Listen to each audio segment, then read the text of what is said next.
Right now, as you watch this, thousands of tiny invisible couriers are sprinting through cables under the ocean, bouncing off towers on rooftops, and squeezing through the walls of your house, just to put this video on your screen.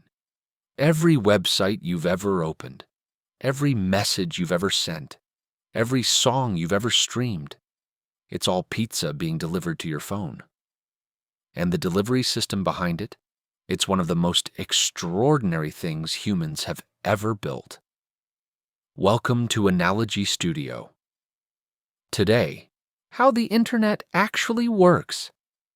From the moment you tap a link to the instant your screen lights up, and we're going to explain the whole thing through pizza. You're lying on your couch at 11 p.m. You open YouTube and tap on a video. Simple, right? But here's what actually just happened. Your phone scribbled a tiny note, a request, that said, "Please deliver this video to my address." Not your home address, your IP address. A string of numbers that tells the internet exactly which device you are. That little note doesn't just float through the air.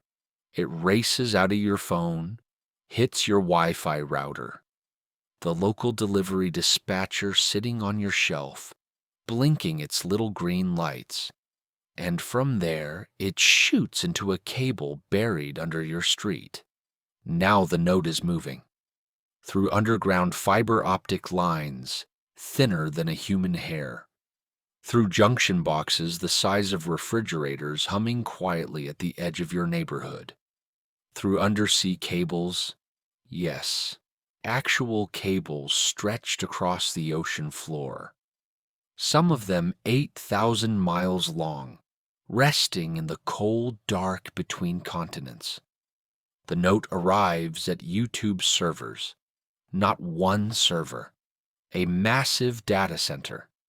Imagine a warehouse the size of 6 football fields, filled floor to ceiling with humming black boxes, each one hot enough to need its own cooling system. This is the kitchen. And the kitchen doesn't send your video back whole. It can't. That would be like trying to shove an entire pizza, box and all, through a straw. So the kitchen does something clever. It slices.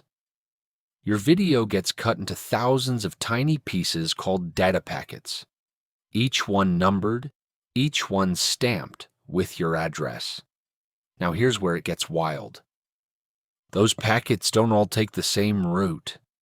Packet number 1 might zip through a cable in Chicago. Packet number 2 might bounce off a server in London.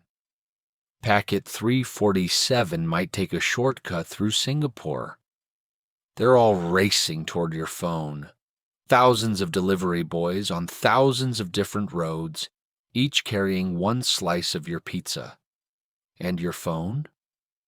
It's standing at the door, catching every single slice as it arrives, checking the numbers, putting them back in order. Slice 1, slice 2, slice 3. And reassembling them into one perfect video. All of this, the note, the cables, the ocean crossing, the slicing, the thousands of routes, the reassembly, happens in about 30 to 50 milliseconds. Less time than it takes you to blink. And you just thought you opened YouTube. What you just heard is how the real internet works. And every piece of the pizza analogy maps to a real mechanism. Your phone's note is called a DNS request. It translates the website name into a numeric address the network can route to. Your Wi-Fi router is your local gateway, and those cables and towers? That's the physical backbone of the internet. Over 550 undersea cables carrying 99% of intercontinental data right now. The slicing is the big one. It's called packet switching, the core principle of how the internet moves data.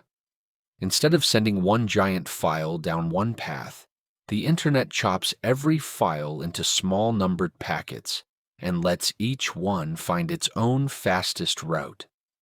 A single 10-minute YouTube video might be split into over 10,000 packets, each roughly 1,500 bytes. The protocol that reassembles them in the right order on your end is called TCP,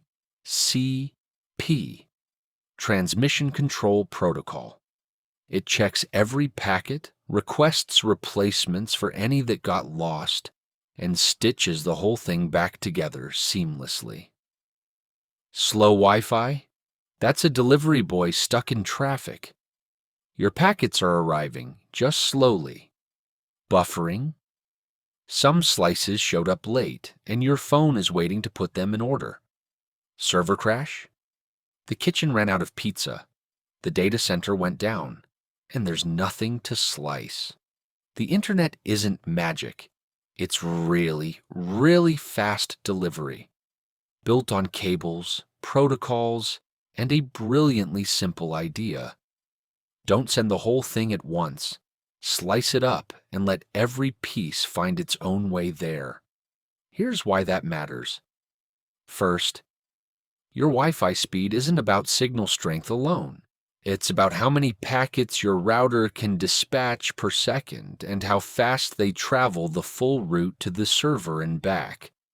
That round trip is called latency, and it matters more than most people realize.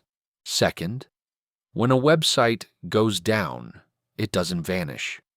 The kitchen just stopped answering orders.